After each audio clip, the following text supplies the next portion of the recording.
Welcome to I'm From the Internet, a podcast about somethingawful.com, the goons, and their consequences. I am Winslow Domain, sitting here with jaybrandstetter, and our special guest, Vanessa Guerrero.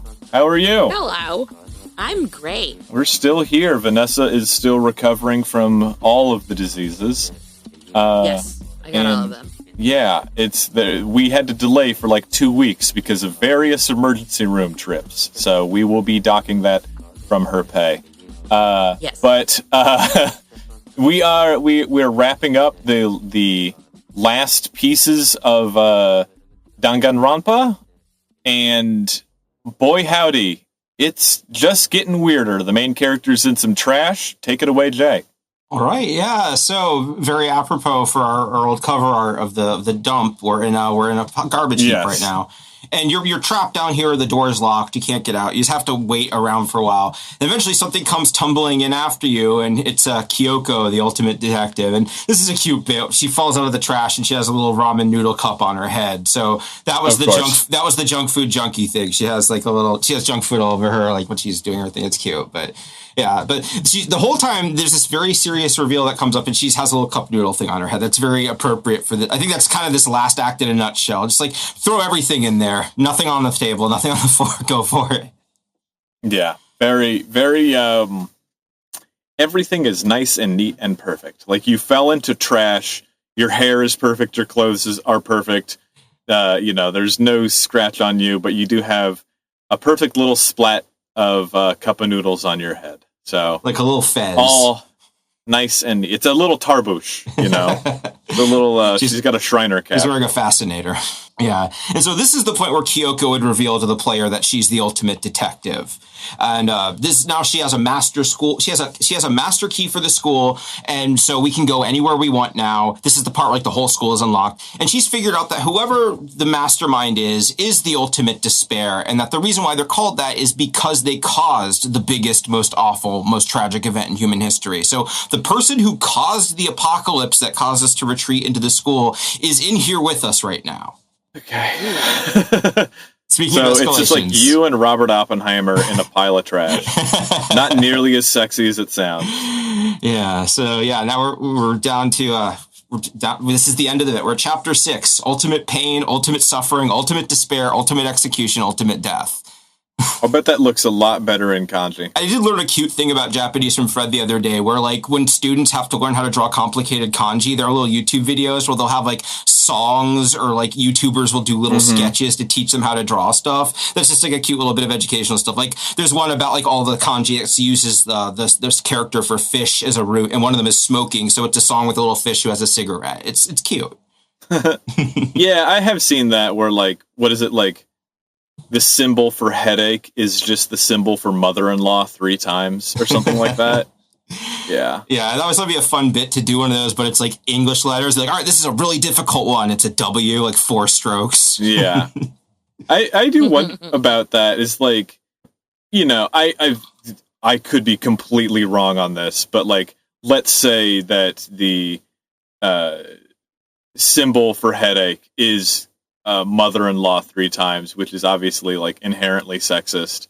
What if you can you do anything about that? Can a people do anything about the sexist structure of like? I know that we can change the words that we use, but headache is the. Do you get what I'm saying? Like, yeah, if people are like, hey, it's sexist for this word to be structured like this. Like, I guess women have done the thing where they put the Y over the A in woman, right? So the man has nothing to do with it, right? This is interesting, yeah. Especially like a lot of older languages will sometimes have like French or something where they're like very controlling of it. It could be maybe there's like structural stuff in place where it's like, no, we have historical reasons for this, even if in a modern context, like how like our word usage, I guess. Yeah, interesting. Cool. Yeah, and so we have the master key, so we can get out of the dump. We climb up a giant ladder. This is one of those cute little things where, like, the whole game, there's been this little trap door that won't open, and now we find out that's where it goes, and we're back in the main area. So I always like when games do that, when they recontextualize like a starting area. Yeah, that's the Dark Souls thing where it all just loops back to one. Yeah, one you place. do kind of get Dark Souls shortcuts in this school. Yeah. Yeah. Yeah. So we go to the auditorium and we confront Monokuma. Kyoko, the ultimate detective, she's deduced that Monokuma himself, or at least whoever is controlling him, is the one who murdered Mukuro and tried to frame another student. And so Monokuma is very obsessed with rules, and the reason why he was allowed to do this is because he's a student himself. That's how they're able to deduce it. It's like, well, the only reason you could participate in this is if you were one of the students. So Monokuma is like, okay, prove it. We're going to have one last trial. If you could figure out who I am and successfully prove it and everything, you can execute me and leave the school. So this is the final trial. This is all the cards on the table. Oh boy.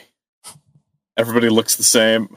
What have they been eating? And have they been eating and shitting and sleeping? Like, yeah, there is a thing. Like, they don't have bottles. Yeah, they're in a cafeteria right now. Like, there's a thing about like they get new food deliveries every day. Like, they have to like clean it themselves, but like they're not allowed to leave the rooms after a certain time. And that's when I'm assuming like all this stuff gets shuffled out and everything. It's like they have this. It gets replenished. The guitarist Buckethead has like an ongoing theme throughout his entire like catalog is Buckethead Land, which is a crazy, like, it's an amusement park, which is like, an evil amusement park.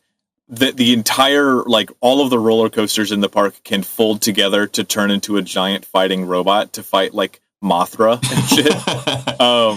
But the park is, like, maintained by what are just called bucket bots, which I always thought of them as just being the little KFC bucket with feet. Just kind of, like, walking around, like little fixing serve stuff. bots. I like that. Yeah, exactly. And so I've just been thinking this whole time is just like, this is a whole high school that is being turned into murder dungeons by the bucket bots. I don't know, like if a musician did like a special Killing Game visual novel that's based around their musical gimmick, I would check that out. That sounds fun. Yeah. Yeah. And so now that we have the master key and we can kind of explore the whole building, this whole time the dormitories have had a second story that we couldn't access. And now we can go there and it's destroyed like that classroom was. Like it's like a war zone. It's been caved in. There's blood. Rooms are inaccessible. It's another glimpse at like, something happened to this building before this all happened. It's so funny that it's in 3D. Yeah, the actual buildings. I would have just never thought that this game would be rendered in 3D. Yeah, that's an interesting thing because like the building itself is a 3D space you walk around in. It leans into sort of like a paper doll origami aesthetic where it's intentionally very flat and like things kind of fold out when you load into a new area because it was originally a PSP game, so everything's pretty low poly. Yeah, but it is pretty neat to have that in this type of game. Yeah. And like I mentioned, there was that Monokuma door in the headmaster's office that we couldn't access. Now we can get in there now. And this is how Monokuma was being piloted. It's basically like a little mech cockpit. I do like that he has the little paw print things that he puts his hands on. Yeah, that's like the gamer chair. Plug himself into, very much gamer chair. And it's all kind of based around like hyper techy, but still paw print aesthetics.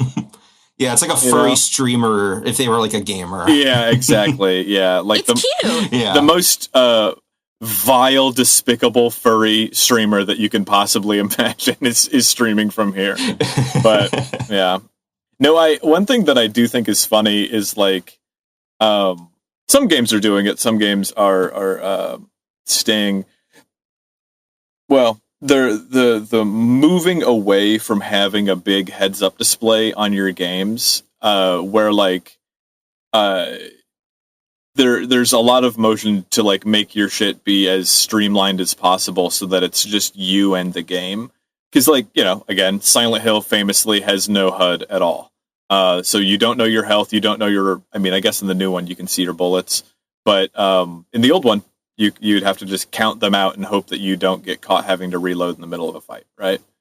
But like Dead Space, your health is actually down the back of your character's spine, so you can always tell how much health you have. And I do like that this game is just like, we're going to have a little icon on the screen to tell you how much music is playing, and in like, if you scroll up, you'll see it. Yeah, there's a help menu. It tells you the chapter, and it has like the little like lows, mids, highs. Yeah, it has on a visualizer. Music. It's actually bouncing while the music is playing, and you can see what track is playing and everything too. Which is like, it's like 4 different types of wildly unnecessary information that is not helping the gamer's experience. It's just very funny to see people go like completely to the other end of the spectrum. Like, no, let's fuck the aesthetics. Yeah. Also, we're at the very end of the game, and there's still a big button that says "Help Start."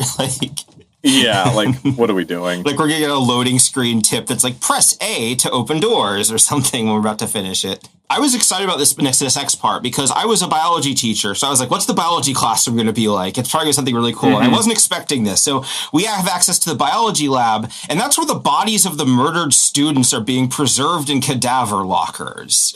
So we can go here, and here's where all the students that have been killed so far are being stored. Oh my God. Yeah.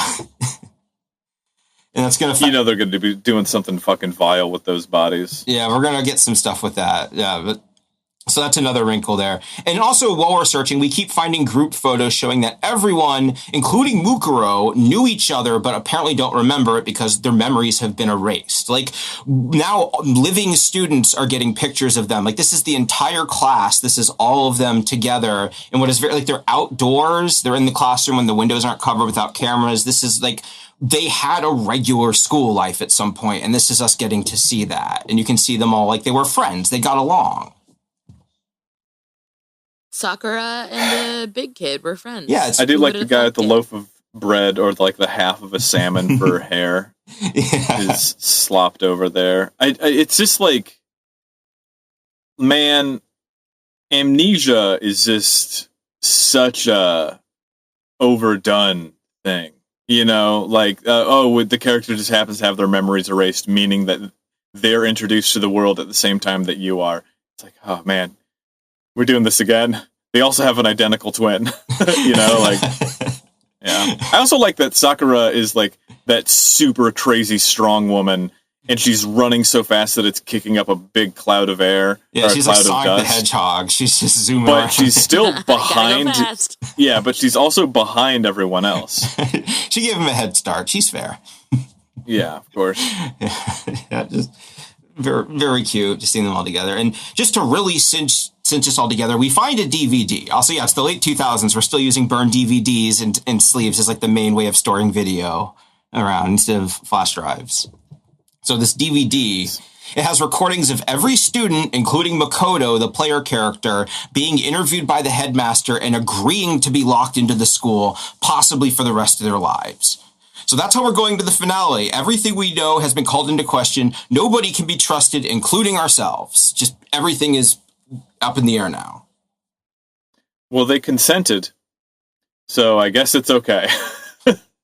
They signed the form. They clicked agree when they installed the iTunes app. So,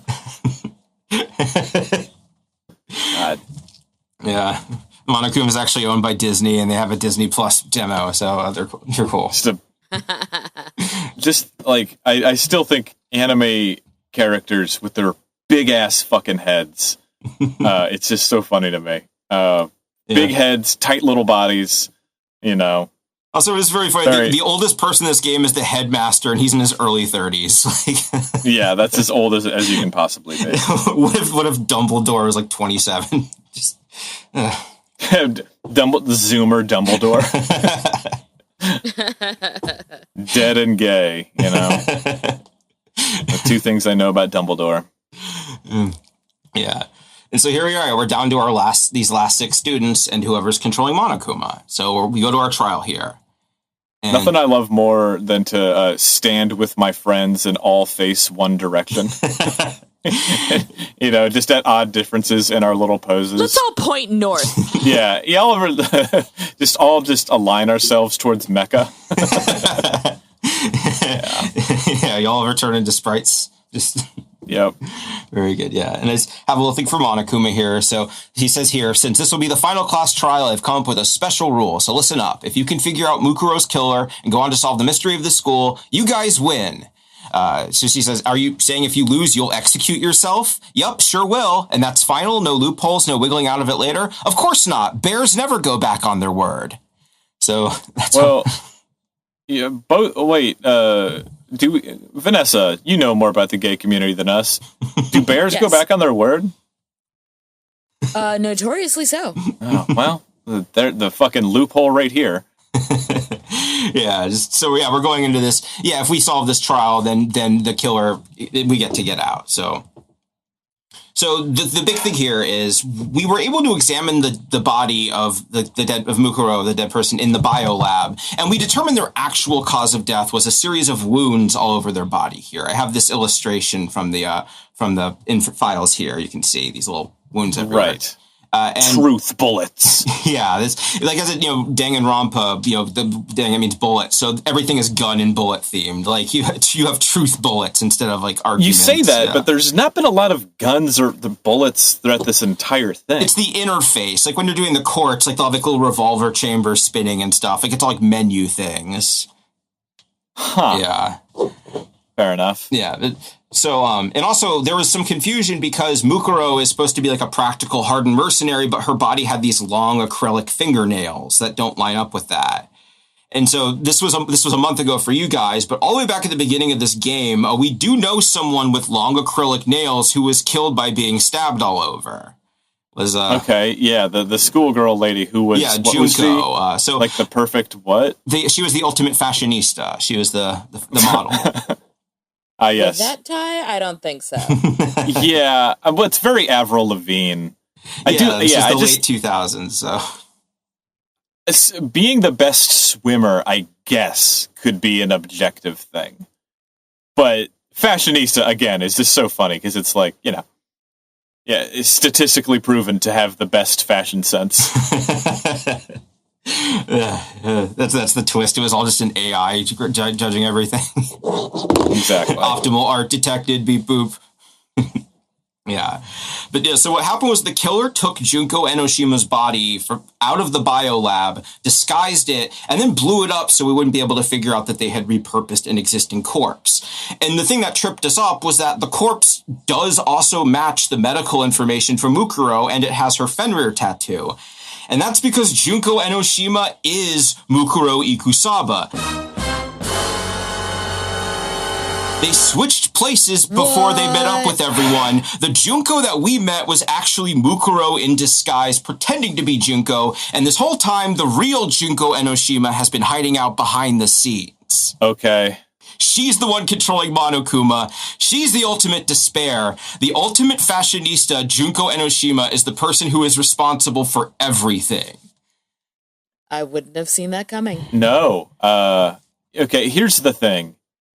Is there anything to this that is, like, thematically meaningful? Oh, buddy. No, but we're gonna get a lot of stuff. Like, because if it was, like, I don't know, the Baron Trump character who was actually this Machiavellian person getting everybody to kill themselves, there could be, like, this could be a commentary on, like, hyper right-wing politics is getting us all to turn us against each other. But that's not what happened. It's the fashionista?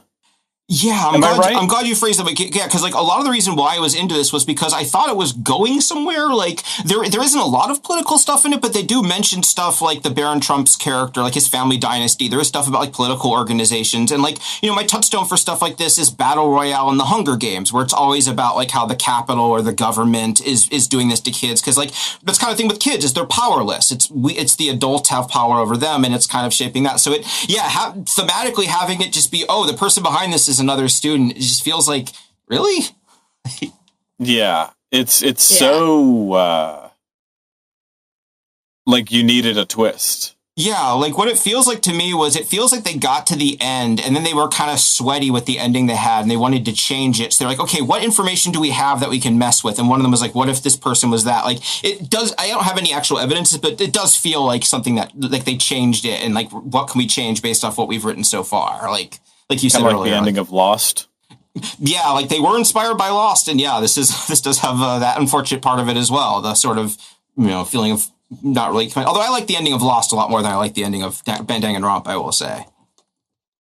Yeah, I never, obviously never engaged with either, but yeah, a bummer of an ending will make you just kind of walk out of a theater and go like, all right.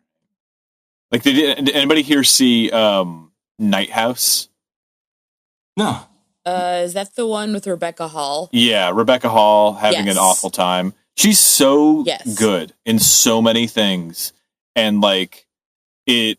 I always think that like I just want to write a movie about Rebecca Hall goes to the beach and just has a lovely time and doesn't like confront the horrors of her dead husband or some shit.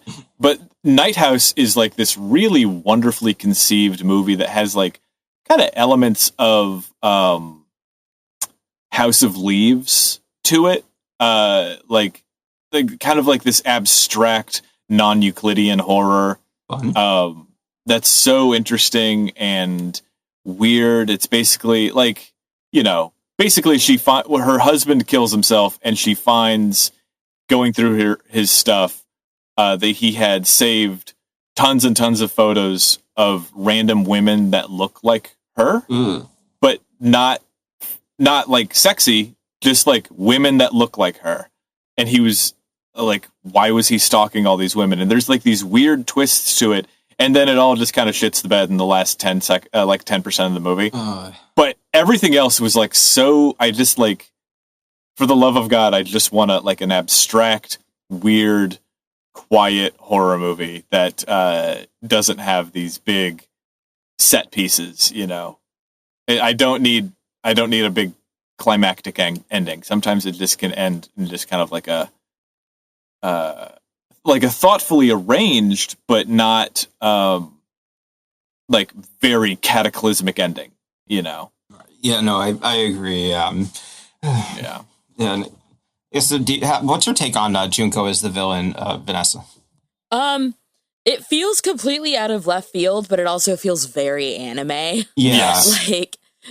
like it's what it feels very anime, so it sells for me. Yeah. Although it tracks very much. Yeah, it is. I feel like it's kind of polarizing, but yeah, a lot of people do like Junko. She is like a pretty popular fan character. We're going to learn more about her, but yeah, this is her kind of final form. Like when we meet her at the beginning of the game, she has like bunny hair clips, and now in her final form, she has a white bear and a black bear, like Monokuma's two halves. Like this is her real form here. I will say I don't like the twist, but they do have a cute bit of foreshadowing. When we saw those group photos earlier, Junko's face was obscured in all of them. She was the one person whose face we didn't see, so that was kind of a cute thing. So if they had something else to her where there was a little bit of her that was maybe black and white, or like I guess her tie is the only other thing that changes, where it's the black and white. Okay, but her tie was not always that. It was the checker tie. Yeah. Right?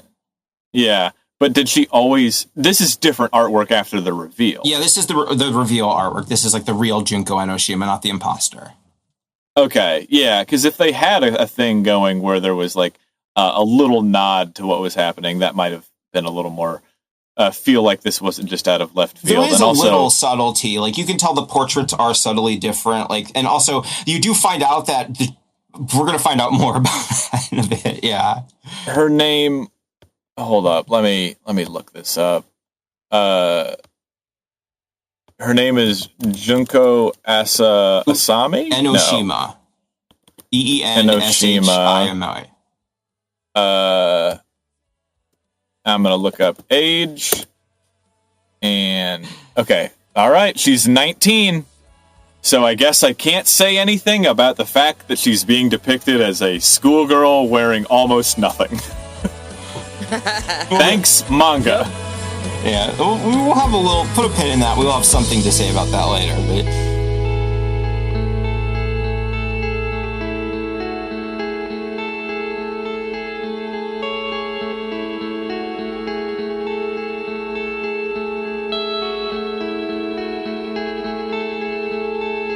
Yeah, so I will say this is where Junko as a character gets really annoying because they have her switch between voice actresses and affectations and personalities every other line. So she bounces between like a posh British accent, like a sexy baby voice, like a depressed shut-in voice. Like it's like they didn't want to pick a character, so they just did all of them. Like these are all just different types of anime girl. Like with different voice actors? Yeah, there's like a couple different voice actors, and they're doing like completely different voices and pitch. Like when she has the crown, she's doing like a British accent. She's doing a posh one. When she has the glasses on, she's doing like a Dommy mommy thing, and it's a different lady. Like there's multiple people doing the voices as well. Like they really went into whole hog with we're not going to nail anything down about this character.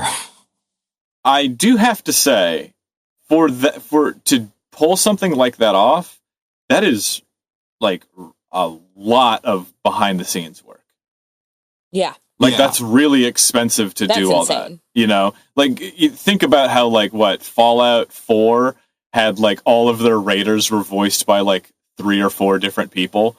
You know what I mean? Like, so you're just hearing the same guys' voices over and over again in like slightly different. Hey, smooth skin. Hey, smooth skin. Hi, smooth skin. Like it's the same dude.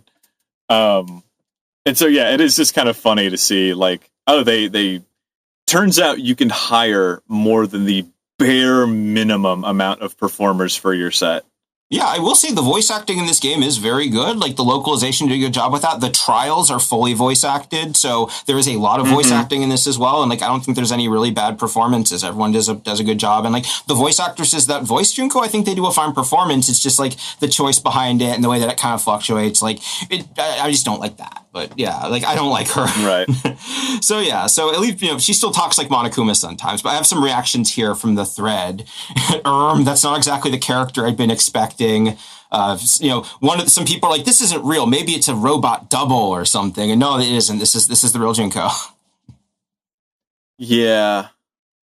I kind of wish we knew more about what was going on in the thread because it's just like, yeah, this is such a funny thing because like every other part that we've covered of Something Awful has been like so comprehensively toxic and negative and like mean-spirited, especially about anything like anime at all. And so like seeing Something Awful reacting enthusigastically, but then again, you said Let's Play is very different. This is kind of a nice glimpse of why Let's Play was kind of like a nicer corner of the website. Like it was more welcoming and friendly than the rest of it, and also just this atmosphere of more participatory, more like there wasn't as much pressure to always be funny. You could just be like, I like your Let's Play. You could just be encouraging people or commenting. Yeah. Yeah, it's a different vibe than the norm. Everything else that we've ever seen from this website. Oh yeah. Yeah.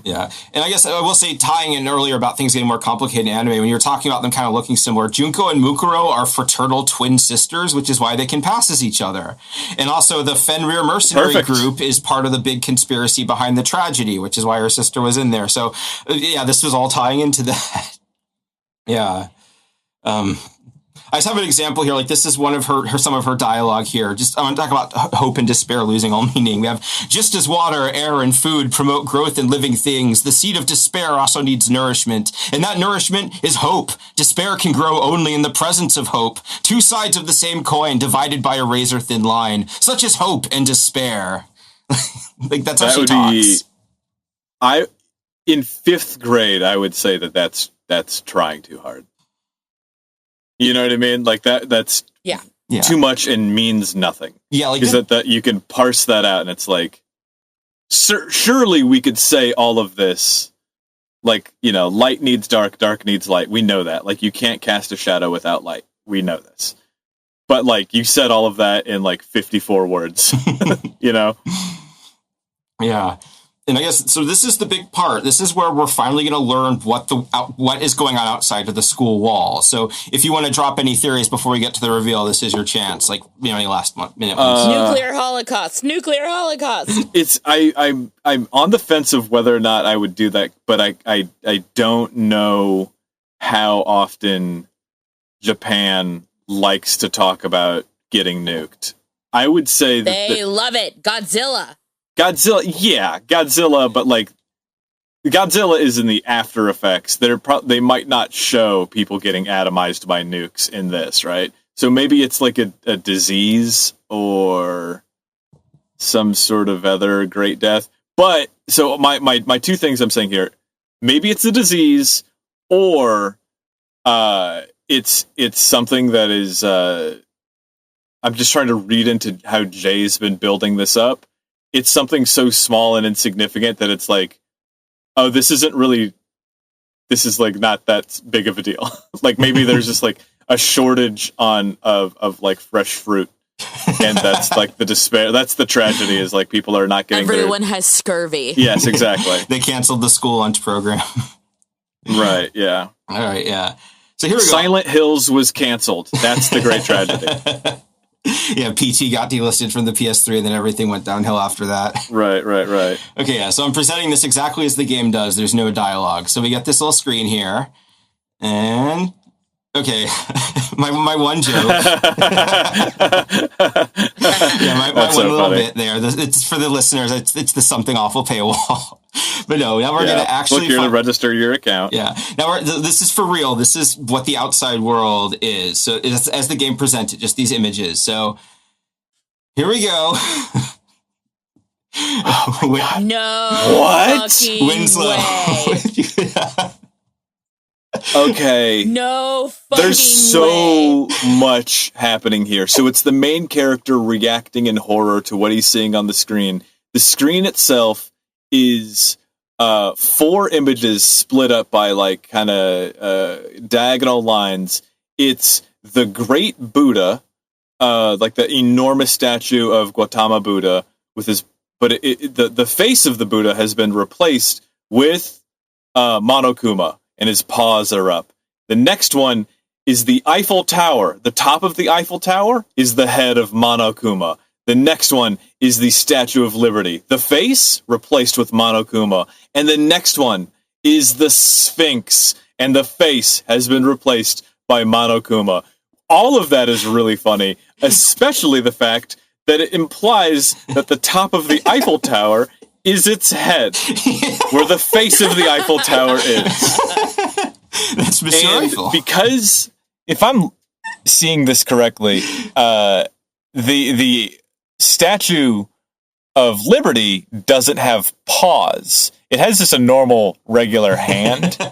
And so the Sphinx and the Buddha both have paws, because the Sphinx always had paws. But now the Statue of Liberty, there's just like, of course, again, American one of those Monokuma things, did the lowest bidder.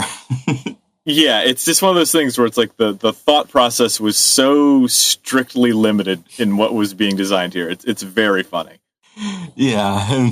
And then going on from there, the next image we get is a giant Monokuma robot. Like, speaking of Godzilla, rampaging downtown, karate chopping buildings.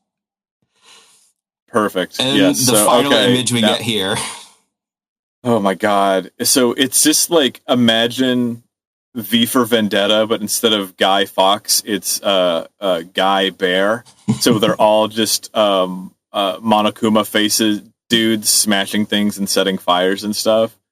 But they're all still, like, the main guy is wearing a Monokuma mask, but also a dress shirt, which is really funny to me. Yeah. Because, like, it's one of those things, it's, again, we're going to go back to, like, the Robert Liefeld thing, where, like, anime and manga illustrators only know how to draw their one specific type of thing. Like, they can only draw, like, that, the manga face is, like, so unexpressive and so simple, and the only way you can differentiate characters is by having them all have, like, different wild, insane hair colors, right?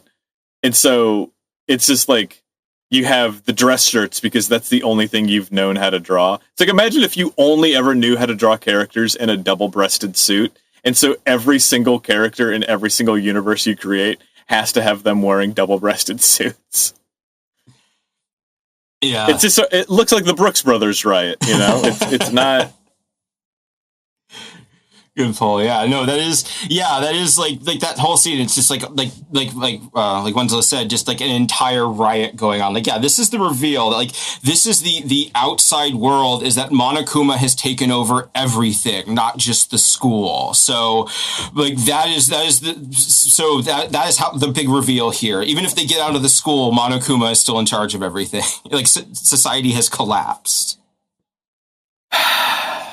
Yeah. I'm going to say that, in a sense, if we're going to go with who had the closest prediction, I think that if the woke mind virus is itself a kind of cognitive virus, I'm going to say that this is the Monokuma mind virus, which is not too far from a disease.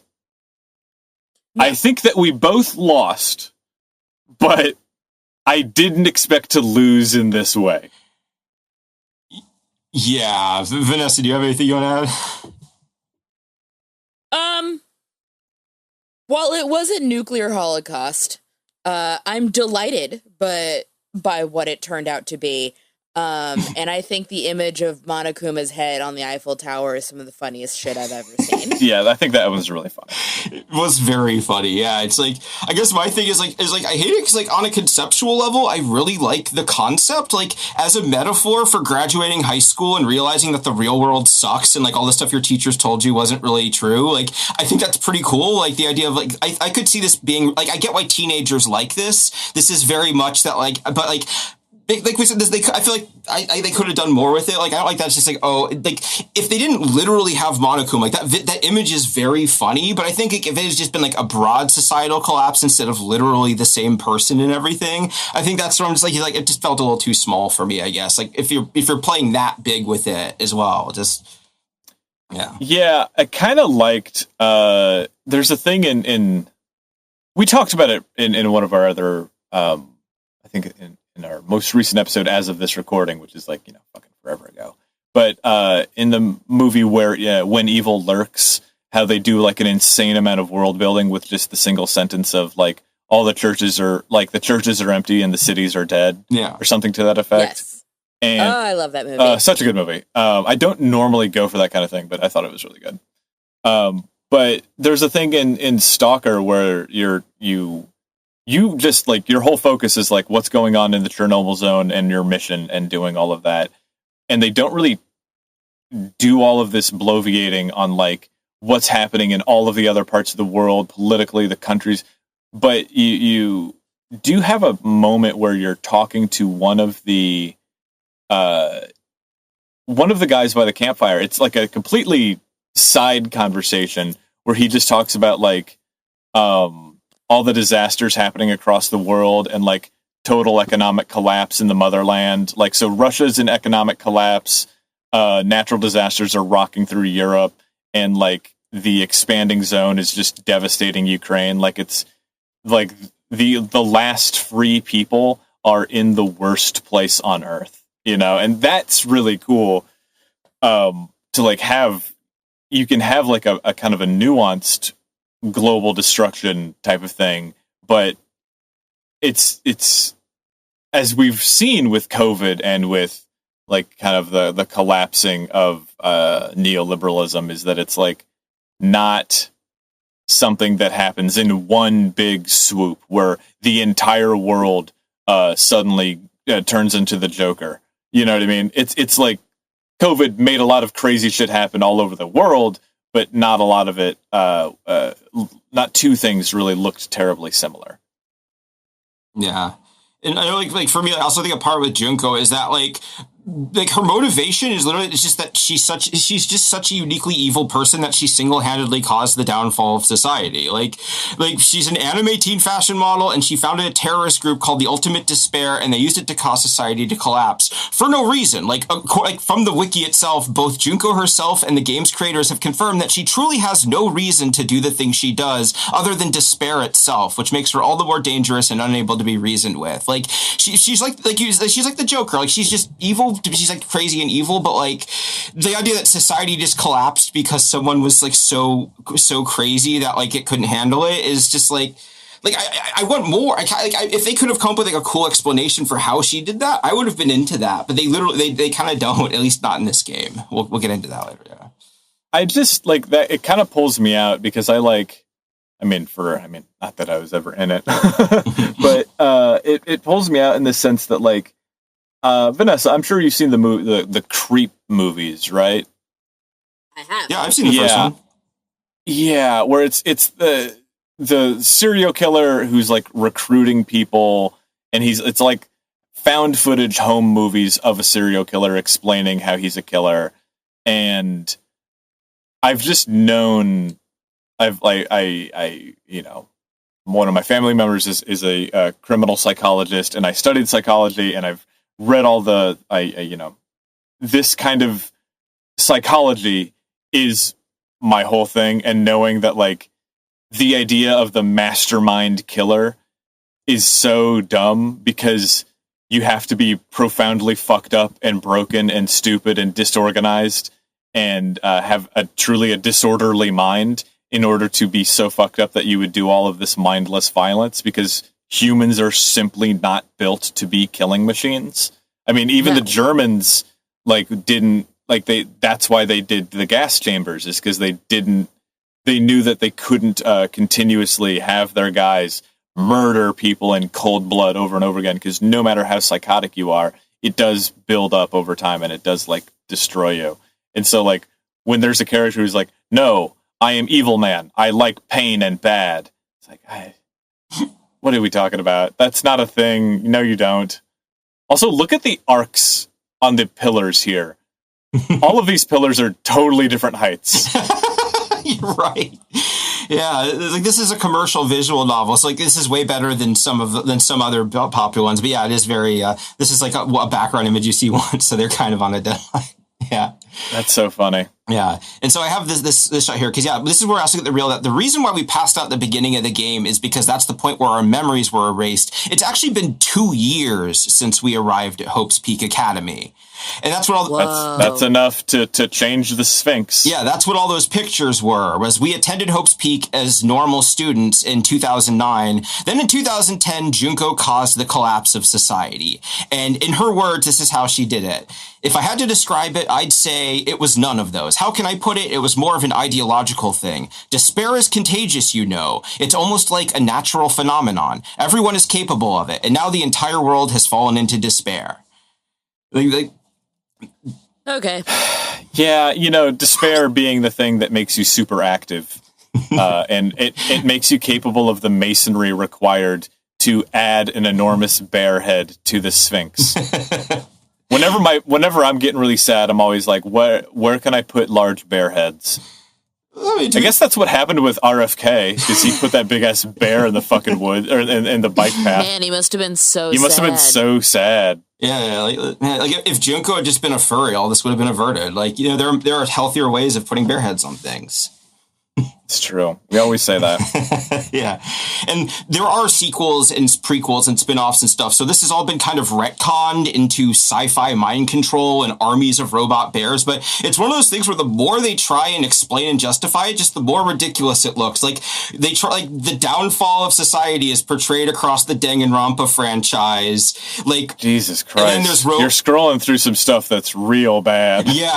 All this upsetting, people getting mowed down, people starving, and then also just robot bears that you fight with a megaphone because you can't use a gun because it's a game for teenagers in Japan. Oh, you can't have guns in there's a spin-off game that is a third-person shooter, and in it you use a megaphone that shoots words at robots, because even though it's a game about the downfall of society, that you can't go around killing people. Also, the plot of that one... I'd just be barking cunt into it. Yeah. Stop harming. Friendship. Yeah. Yeah, again, a fashion model caused all this in less than a year. Yeah, well, I mean... I believe it. Kim Kardashian did similar stuff. Tyler Banks, yeah. Yeah, I mean, if we could get all the teenage girls that shop with makeup and get them to use that for something else, think about what we could accomplish. Truly. Yeah. So when the tragedy happened and society collapsed, the headmaster of Hope's Peak turned it into a shelter. And that's what that video of him with us earlier was. That was him inviting us into the shelter. And his thing was, I'm going to erase everyone's memories. I'm going to try and show to the world that it's possible for people to exist and kind of give a beacon of hope for the future of humanity. And the problem is that Junko caused the collapse of society without anybody knowing who she is or that she was responsible for it. So the headmaster had no idea that one of the students that he was inviting into the school was one of the people responsible for the collapse of society. So, this is the one thing we didn't want to happen with Rope. It's the end of the world as we know it. It's the end of the world as we know it. It's the end of the world as we know it.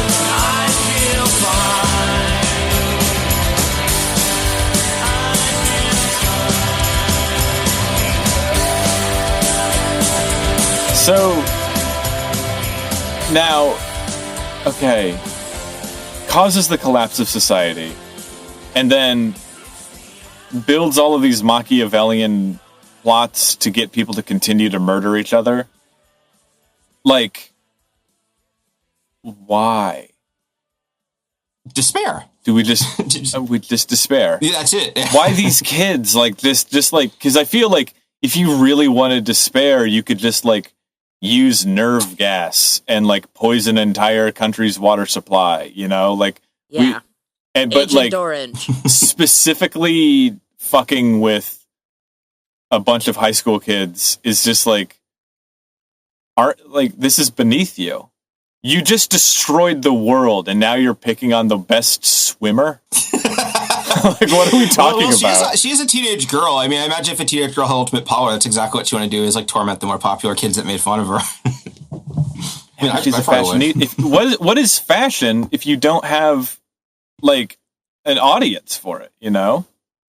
That too, yeah. They didn't really tie the fashion into it. Like I mentioned, I was kind of disappointed in this because, like, I feel like having a fashion character just be evil is kind of like a straight pie. Like that's what we do all the time. It's Cruella de Vil. Like that's a shorthand for a vain, stupid person.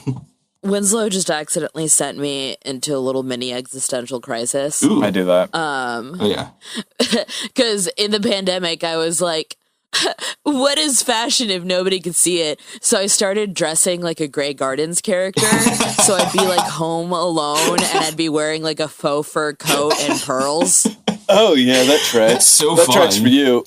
What's funny is like I went the opposite direction. My entire life I've been like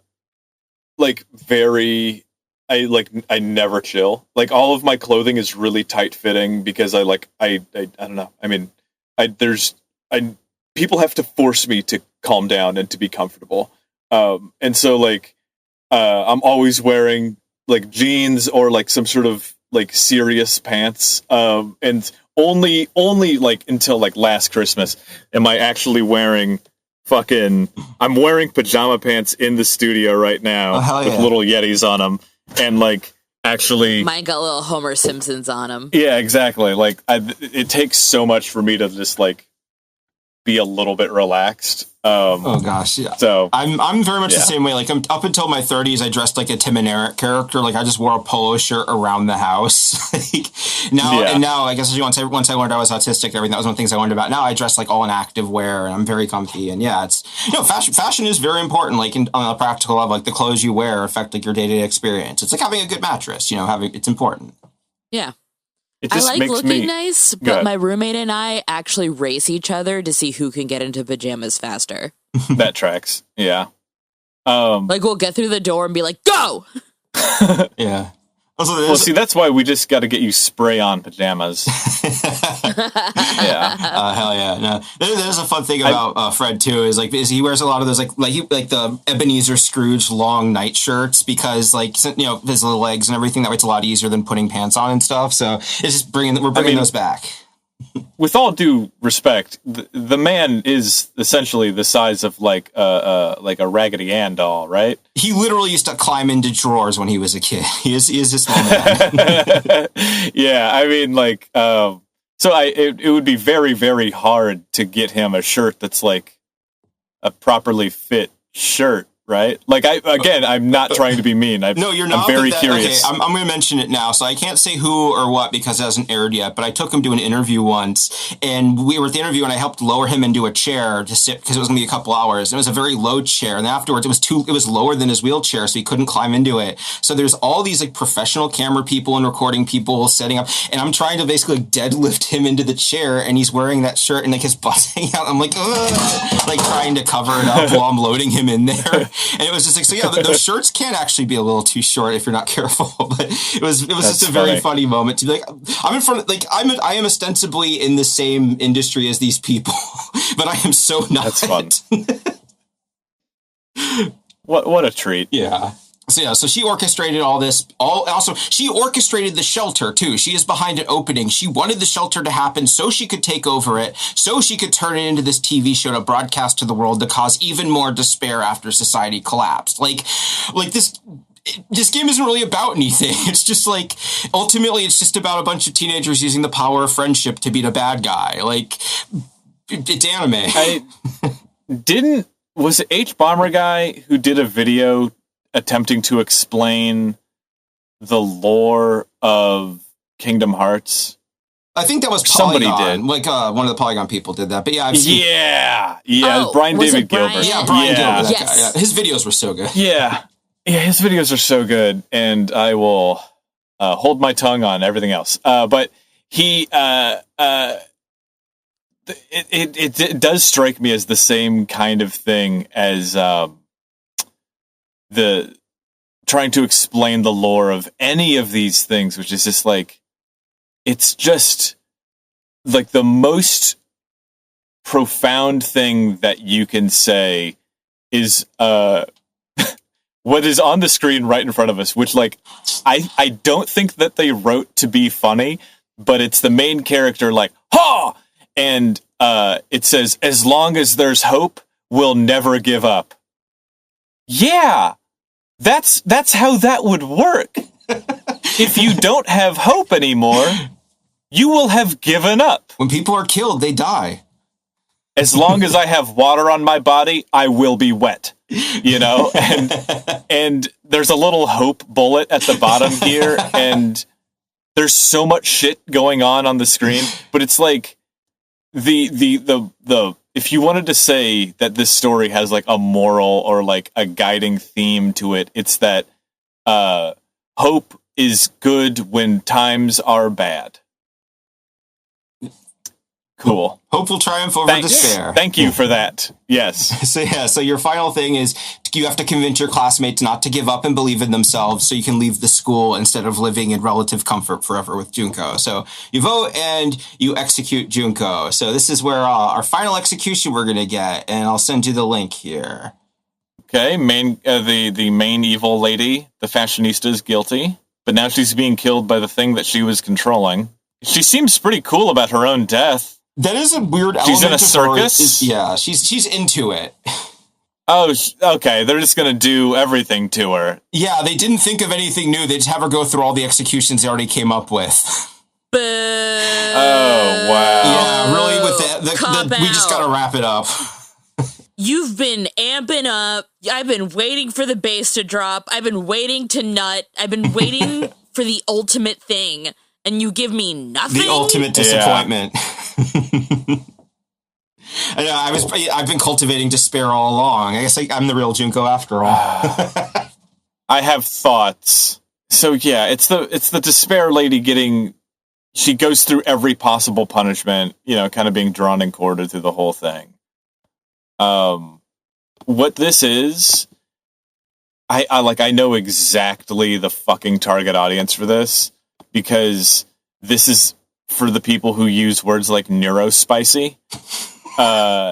It's like, isn't like this the most sick and twisted thing? Like, she's smiling as she's being killed. That's the craziest thing anyone's ever written. And it's like, you know, this is for fucking 7th graders. You know, it's for weebs that like clap their forearms together when they see like a character whose whole thing is like, sometimes he's evil and sometimes he's good. Like, oh man. Yeah. I saw a great anime meme that was like, devils with an angel face and angels with a devil face. Whoa. That's like a shirt that you can get at the gas station. It's like, if you try to have any nuance to a character, it's so hard to write that now. Where, like, maybe you have a character who is, like, really abusive to another character, and then you try to write it in where maybe the character who is being abused was also doing some kind of shady shit as well.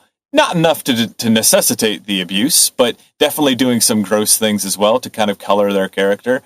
The world of video game and anime and fucking everything right now is so aggressive against, like, quote unquote, problematic anything that there's just like this knee jerk aggressive reaction of like, this is glorifying one, it's glorifying violence, or it's apologizing for abuse. This makes abusers look good, or it's just so they fucking don't frustrating. Understand depiction does not mean endorsement. Right. It's so frustrating. Like, people are talking about how in Silent Hill 2, like, I think it would be really interesting if there were parts of, like, there's one snippet of, like, how Mary was very shitty to James and, like, very mean to James as she was getting sicker and sicker. James does kill Mary. But if they, like, maybe expanded on her being, like, kind of verbally abusive, or, like, kind of undercutting him, or, like, demeaning him, or making him feel pathetic, that could have contributed to what happened in any way. Obviously, murder is still fucking wrong. But, like, you can't add any detail to that. Your characters have to be 100% good or 100% bad. And, because if you have a perfect angel character who saves 100 orphans a day, but, like, 100,000 years ago said something that could have been, like, conceived as racist, they can be never forgiven for that forever, unless you are also racist. Like, it's just so hard to write anything for people who see any writing as so fucking black and white. Yeah, it makes discussing it very exhausting on some places. Yeah. It comes down to the thing of, like, I am at risk of seeing the opinion of a 16-year-old at any given moment, and that is a fucking cognito hazard all the time. Teenagers, instant block every time. Every time. Do not interact. Yeah. And I guess, speaking of interactions, we do have some of the responses here from the forums. Like people, there were some positive responses, but also I did pull out some, like, is it weird I felt disappointed by that? There was a pretty fun one where someone was like, oh, well, it was anticlimactic, but that makes it the most meta despair and therefore appropriate, or something. Like, Does anybody actually think that?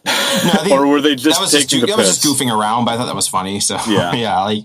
it's kind of like, and then the actual ending is after this. It's basically the ending of Cube. The students emerge into an uncertain world, fade to white. Like, you go out, and then there we go. Our surviving students we don't know what happens after this. Just that they got out and they have hope for a better tomorrow.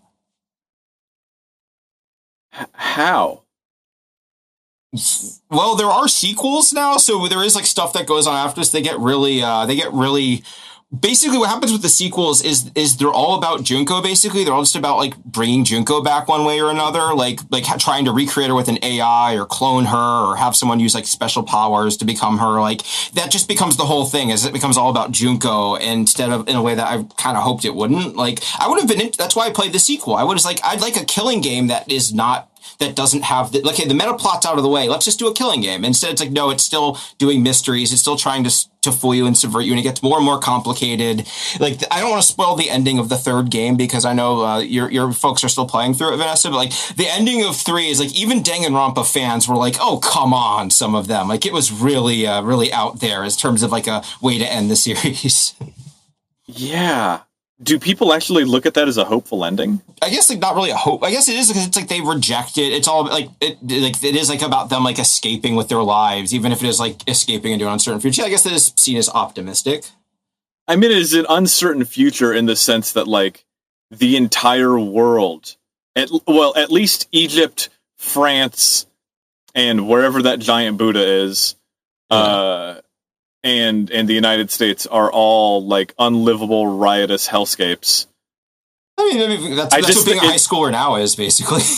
Yeah, I mean, I guess so. I mean, like, I get that, but, like, at the same time, I'm just thinking, like, I'm always thinking, like, where are you going to go to eat? You have to get clean water. What are you doing? Like, how does any of this work? Where are you going? You're a bunch of kids, like...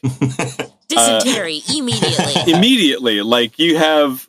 So who are the ones that survived? The survivors are the fortune teller, the detective, the main character, the swimmer, and the writer, and Baron Trump. So everything you need to start a new society. Yeah, I don't get this as as a terribly hopeful ending. It was a little rough. But you know what? We made it all the way through. I think we've very much like stated our opinions throughout. Yeah. I don't know. I have to give a shout out to Aaron Ronan. They covered the entire game in 8 months. Like, it took me 2 months to write this episode, and that was just summaries of existing material. They translated the entire thing. Like, it is incredibly impressive for a passion project to have that kind of a time scale. I'm not surprised that they were able to, that they blew up from this. Yeah. I mean, like, this is definitely a passion project. And I'm like, none of this is a slight against the translator for it. But I think I've said this before on the pod, but like camp and really over the top silly bullshit that's dressed up as being very serious. Like, maybe this is a blind spot for me. I really think that there's some really cool and interesting things in Warhammer. Like, they actually do some very cool. A ton of it is bullshit. A ton of it is just like stupid fluff. But they have some very interesting ideas, and like the set building and the lore building for the world can be really interesting. Yes, a lot of it is just like sci-fi bullshit for the young adult audience. Like, I get that. But the thing about anime that always takes me out is like, it's so over serious and doesn't take itself seriously though. I don't like camp, and I just can't get into this. So it's just kind of, it bounces off of me a bit. That's definitely where you and I differ. I know this very much. Yeah. Yeah, I grew up on the 60s Batman show, so I love camp. But like, yeah, like my arc on this was weird. Cause I was into it at first, and then it lost me. And I think that was one of the reasons why it stuck with me, because usually I bounce off of stuff like this super hard. So for it to get me to spend all this time and then bite me in the end was just like, yeah.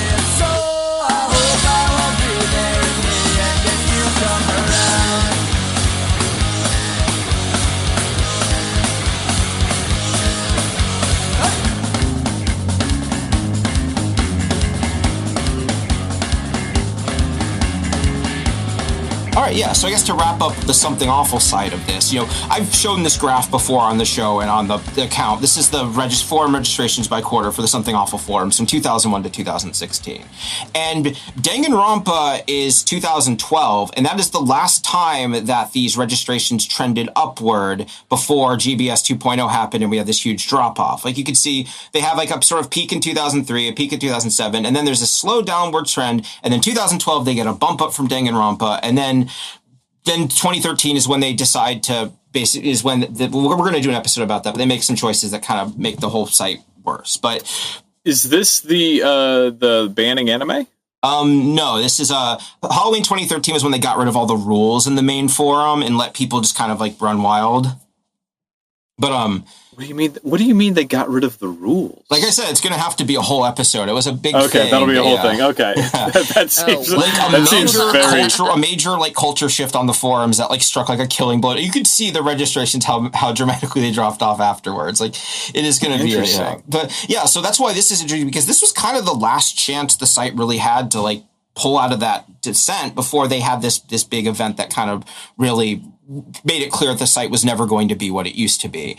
And I can totally imagine a world where they were more proactive in welcoming all these new younger readers from the Danganronpa experience and trying to sort of find the ones that would fit along and convert them, like basically get them to become a part of the community and make content and keep it going. Like, I don't think the majority of Tumblr people that were reading Let's Play would have been a good fit for Something Awful, but some of them would have been, and I know this because there were people that were using both Tumblr and Something Awful, and that's what I'm going to close with, is one of their little summaries of of how they felt about all this. And so, yeah, so like, I guess my takeaway from this was like, why didn't they just do a forums Danganronpa? Like, you have all these people who know what Danganronpa is and the rules. You have a bunch of people who want to post on the forums, but either can't pay or won't. Like, you could have done a Danganronpa. You could be like, okay, we're going to make a little Hope's Peak subforum. We're going to pick 15 people who will be students. Tell us what you're the best at and why you should be allowed to post on something awful. Like, this could have been an event. They could have had fun with this. And like, you know, like this could have been like a thing that like juiced up the community. And like, because, you know, making fun of people is part of their culture. Finding like this could have been a way to like a healthy, like not maybe not healthy, but like a fun way of like onboarding people without, you know, while still being true to like the site's sort of, you know, attitude. I remember, maybe I can't remember how they did it. There was some front page story where it was like he was maybe animating it through MS Paint or something like that, or illustrating it, I guess. But it was just like he let the forums decide what his character would do in a game that he was making up as he went along. And so, you know, he would be like, I'm in the woods and there's like a building over here. There's this over there. There's this over there. And like at the bottom of the screen, it would say like items, run, inspect type of things. And he'd be like, what do I do? And then so like a user would be like, inspect inventory. And he'd be like, I have these items. And then they would say, oh, go to the forest. And he would then draw the forest and he'd be like, this is where I am. What do I do now? And like would just make up in-game logic as he went along. And like that could be really fun. And I've actually done things like that back when I worked at Omaha Steaks. I was just texting my then girlfriend. Like I just said like, you awaken in the woods, what do you do? And I would give her 4 options. And we just texted for like 8 hours a day of like a whole story back and forth through choices, you know? And yeah, that could have been really fun. Yeah, that is very much like those choose your own adventure threads were a whole thing, and it is. We're gonna have to talk about this at some point because that's like the culture that Homestuck came out of. Like Andrew Hussey wasn't a Something Awful Goon, but like it started out as a choose your own adventure thing like that, like where people could submit like suggestions, and like his previous stuff like Puzzle Sleuth was very much in that. So that if we ever do an episode about that, that'll probably be, aside from having Jay Tholen on to talk about the Dropsy stuff, that'd probably be like a fun thing to track, is like the lineage from there to Homestuck. Okay, you're both nerds. Tell me in simple terms, Undertale, Deltarune, Homestuck. These are all different things. Yeah. Correct? Yeah, they're all different. Undertale was a game that was on Kickstarter that was really successful. And then people like made a bunch of their own content for it, or like their own like lore, right? Yeah, it was a modestly successful Kickstarter project that became a very successful game after it was finished. Okay, it has a lot of fan. Deltarune is the sequel. It's the sequel, but it's also like a remix where it reuses a lot of the same characters, but like different versions of them in different contexts, and it's still ongoing. So we don't know if it's actually like a sequel, or if it's like a spiritual successor, like if it could be like an alternate universe thing. We don't know. That's a part of it as well. That's why there's a lot of speculation about it still. It's chapter 205 right now, but it should be finishing up soon. And then what was the last one? Deltarune. What is Homestuck? Homestuck was a really popular webcomic in the early 2010s that like popularized a lot of sort of internet stuff and there's a connection there because the guy who made Undertale, Toby Fox, did the music for some of Homestuck, because Homestuck was a webcomic, but it also had like animations and there'd be like soundtrack. A lot of Homestuck was also chat logs. That's why I never got too far in it. But like, yeah, it was a whole multimedia experience. Yeah, and people much younger than me were very affectionate about it. What's very interesting about this is that I've heard Homestuck mentioned so many times. I've heard so much about. I've just heard people making offhanded references to it, and I didn't really pay attention because I didn't know what it was. And I have seen these characters, but like, I couldn't tell you a single thing. I can tell you where like what Loss is from, or like the any of those, or like Saturday morning breakfast cereal or XKCD. Like that has a specific style. I've never in my life. I had no idea that Homestuck was a comic. I also didn't know that these were the characters from it.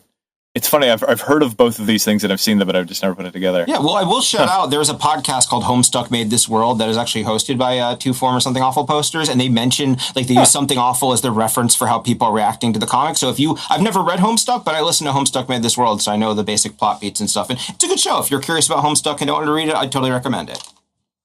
Interesting. Okay. Yeah. Vanessa, what's your go-to? What were your favorite webcomics from the golden age of webcomics? Oh man, I don't know if I was really a webcomics reader during the golden age of webcomics because I was reading. You were too busy getting pussy. Yeah, I get it. I was too busy getting pussy. Wait, what was the one that was like horny and medieval times? Oglaf. Yes, I read that. Yeah, good comment. Oglaf was just drawn so well. It's very funny. Like, I'm asexual, and I just think it's a fucking funny comic. Like, it's really funny. It's very well paced, and I appreciate anybody. I'm way more interested in the skills that it takes to be to draw things convincingly simply, when more than somebody who can like draw a perfect, like the most beautiful woman with water droplets on her face and it's in colored pencil, like all of that masturbation bullshit. But like what is way more impressive to me is like fucking Casey Green, who did Gun Show and is now doing like funny animal comic something or other. I don't know. Casey Green did a bunch of stuff, but like he, with just these simple little drawings could do, really expressive, funny, fucking, just single panels that are so funny. And, the character's pulling its face down and it's like these dark lines are coming out and it's like, it's so expressive with such a limited amount of, detail. And I think that that's really, interesting and it takes a lot to do it. As somebody who is presently drawing all of the fucking characters from my card game, it's like it takes so much to convey the right amount of emotion. But when you have, when you're drawing a webcomic, kind of like the sky's the limit, you can make everybody look completely insane. But yeah, I've always really appreciated Casey Green for that exact thing. Yeah.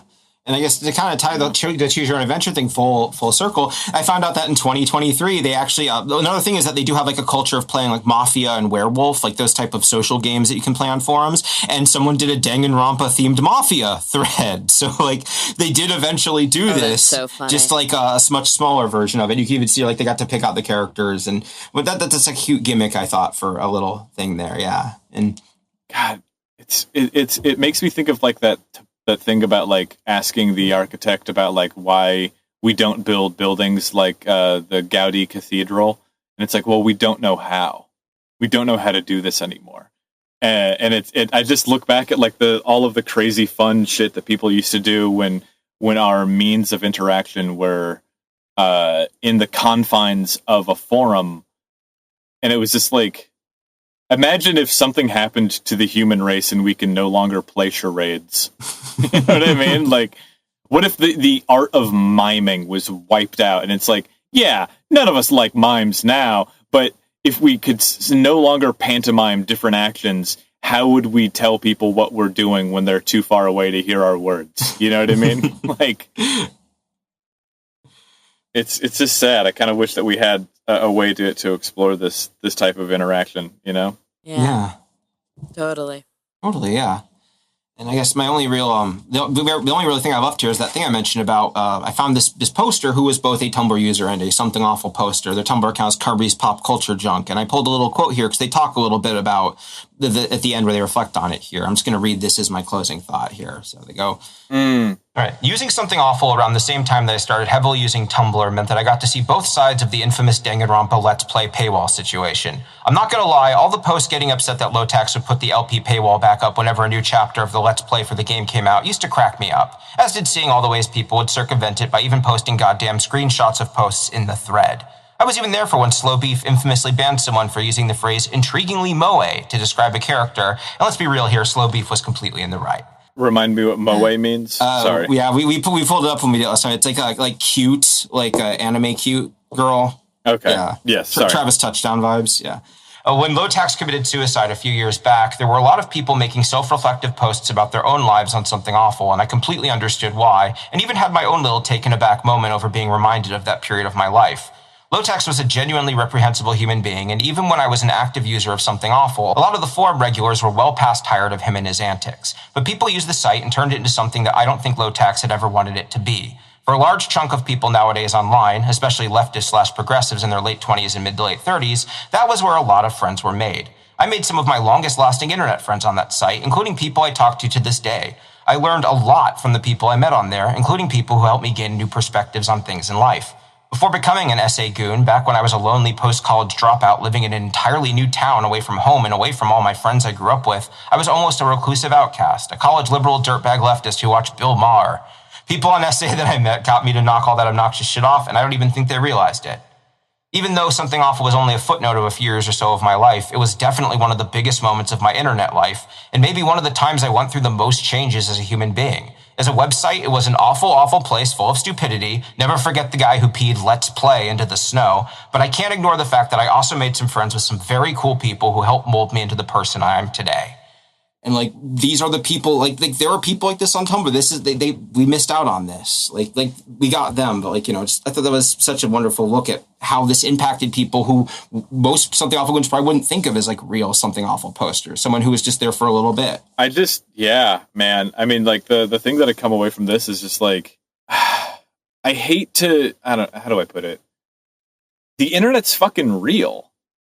And like, yes, 100%. It is also very dorky and you need to go outside and touch grass, blah, blah, blah. I fucking get it. But like, some of my best friends are people I've never met. And one of my dearest friends, and like Vanessa, you were, until I met you, you were one of like my favorite follows and one of my best friends. And you were so lovely to talk to. And you're also a person from the internet. Caitlin is like one of my dearest friends from Manson, USA. And like that, that website doesn't exist anymore. And obviously we all know that Manson stopped recording music and never did anything after 2003. And so like, these are all like real people, real things that happened. And like, they leave lasting impacts on our lives. If this were a group of dudes, people that you hung out with, and you were in like a competitive bowling league and you were there for 8 years and you learned all of their stories and there were dozens and dozens of people and you went on all these adventures and had highs and lows, in 10 years after that, you would look back and go like, wow, that was really meaningful. And then, you could also have some asshole be like, it's just bowling. Go outside and bowl on the lawn, but it's like, yeah, exactly. It's just like, but no, this stuff is real too. Yeah. It really is. And that's why we do this podcast. Yeah, and that's why I wanted to, do my best to cover this because, this was something that was really impactful for people and was really big. And like I used the sporting event metaphor earlier, but that is kind of like this was a big event that people got to participate in that was a touchstone for them. And that is really, really cool. And it's, I am curious, like if there are equivalents of this for younger people now, like this type of obscure thing that is getting translated or coming over. It's like if you guys are, if you listeners are aware of anything that happened after this, I'd love to know about it. Because this is, I think this doesn't really happen. Now we are in the day of Crunchyroll debuting anime with English subtitles the day it airs in Japan. Like this era of other countries being as separate from us isn't as much of a thing anymore in our media landscape. It's very different. Yeah, I don't know. I mean, Vanessa, where was like your first hang on the internet? My first hang on the internet? Yeah, because I was on Manson USA and Jay was on Something Awful, but I was also like your stomping grounds. Yeah.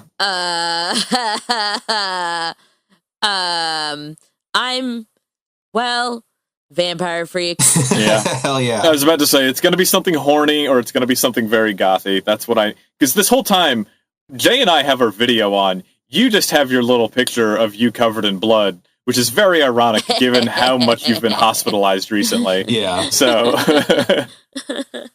yeah. It's, I was a guest on a show where they had a makeup artist do werewolf attack makeup on me. Naturally. And yeah. I loved it so much, I went to the bank with it. Dude, I went to the bank and I was like feeling like a fucking a little bit like a baller because I was going to the bank to wire one of my companies like, $45,000 to start the next order of the tarot or whatever. And I was like, I'm wearing my jacket. I'm covered in spikes. I feel like I look cool. And the bank teller lady is very cute. And we're talking. And, I'm like, yeah, I have my own business. I'm moving this money over here. And they're going to ship me this, da-da-da. And we're signing all this paperwork. And I'm like, all right, I felt kind of cool there, And then I'm getting into the car and I look in the rearview mirror and I just see like a golf ball size egg yolk of shit in my beard, just like this grime all over me. I'm just like, oh, never mind then. That didn't work. Yeah, you were just so cool. No one wanted to say anything. That's a victory. Yeah, dude. She's like, I'm bringing you all of the healthy fats. Yeah.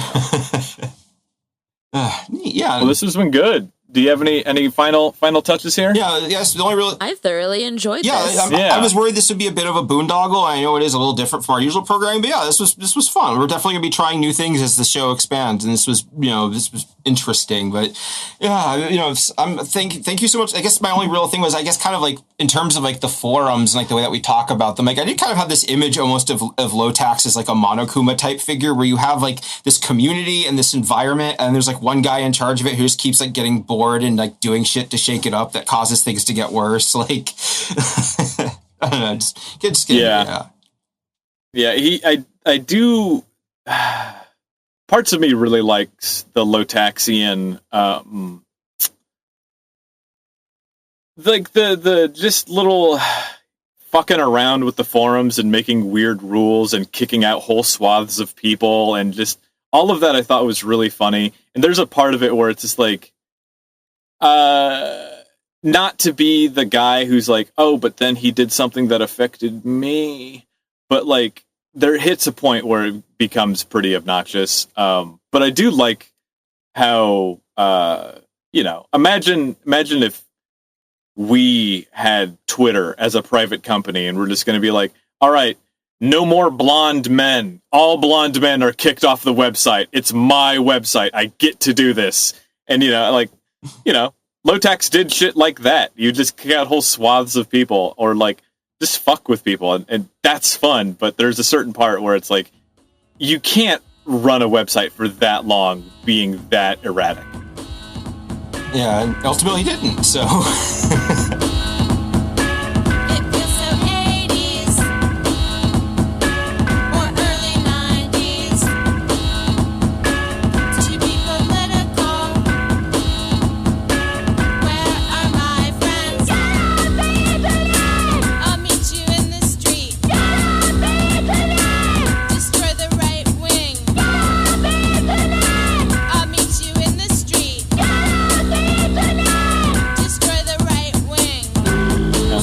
so much for joining us. I had a lot of fun with this. Yeah, this has been good. I had a blast. Thank you both. And I love what you're both doing here. Oh, thank you so much. Hey. Yeah, thank you. Yeah. We're having fun. I think these are parts of history that aren't archived enough. No, I agree, yeah. Especially since a lot of this is stuff that is already lost. This is very exciting. It's like, this is the close, like, we're talking about, like, this type of modern lost thing. Like, this is the closest thing to, like, modern spoken word tradition. This is stuff that doesn't exist anymore, and we're just documenting and collecting it. And that's really exciting. Like you said, it's almost like a new type of history. We're the first generation to grow up with the internet, and it's really exciting to be here. Yeah. Yeah, and with the amount of stuff that is being rapidly expunged from the internet, we have this idea that we built like the greatest library in human history and that it will stand forever, where like you can log on to the internet and find anything you want. But like no, you can't. because Google is actively rotting. Their search system is completely like in free fall. Awful. It's hot shit. like Ed Zitron has a whole thing about how like Google search is just utter dog shit now. It's so bad. Oh yeah. And you know, the Wayback Machine was just attacked. It's not down or dead, but it's definitely been knocked down. The Internet Archive is, from what I understand, it's going away. And also like bit rot and like the fact that data isn't crystallized. It's not perfect forever. Yeah, there was a news article lately, like the master hard drives that a lot of 90s recordings are stored on, like they're stored in physical vaults and they're pulling them out to master them, and it's, the data's corrupted, we can't do it now, it's lost. Yep. And actually, to bring it full circle, Caitlin, a friend of mine, used to work in one of the decommissioned salt mines. Oh, hell yeah. Where they keep all of Ozzy Osbourne's original records. The driest air. Yeah.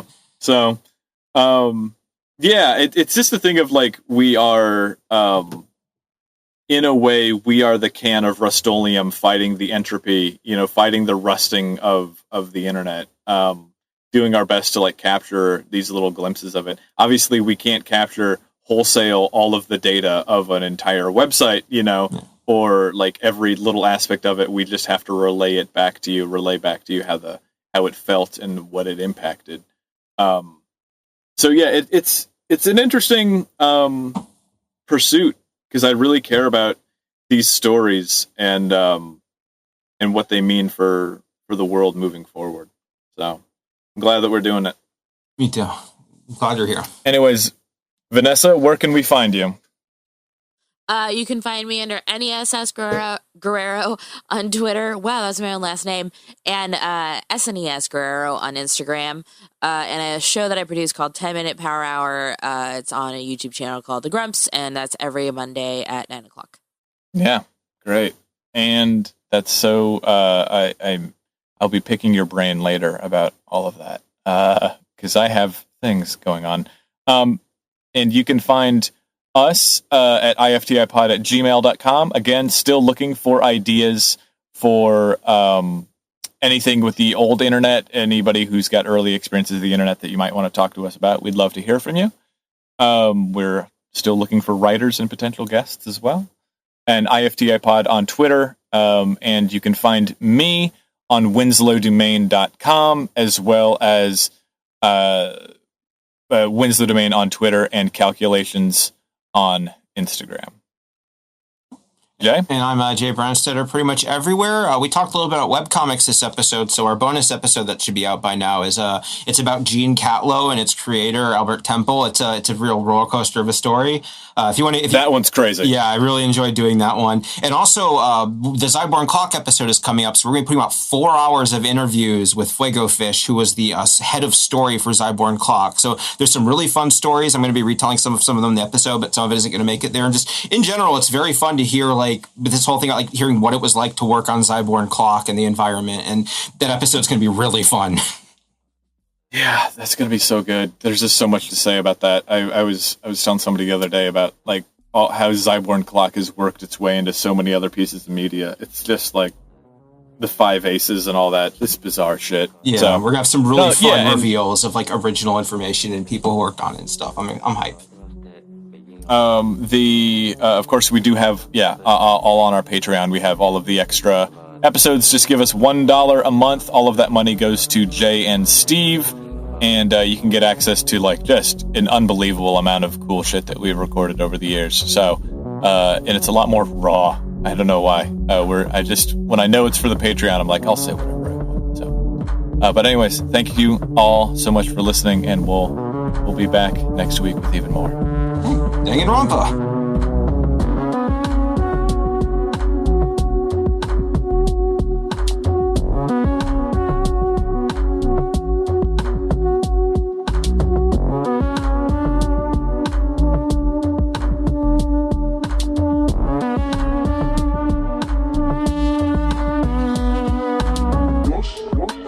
I'm From the Internet is created by Jay Brandstetter and Winslow Domain.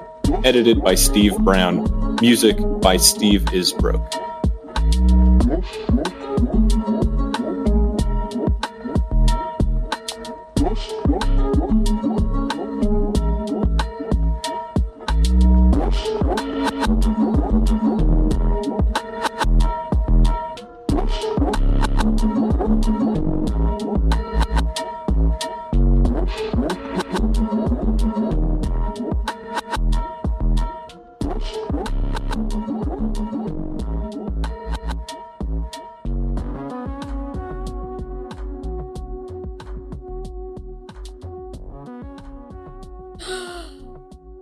Sorry, I gasped because my cat has hiccups.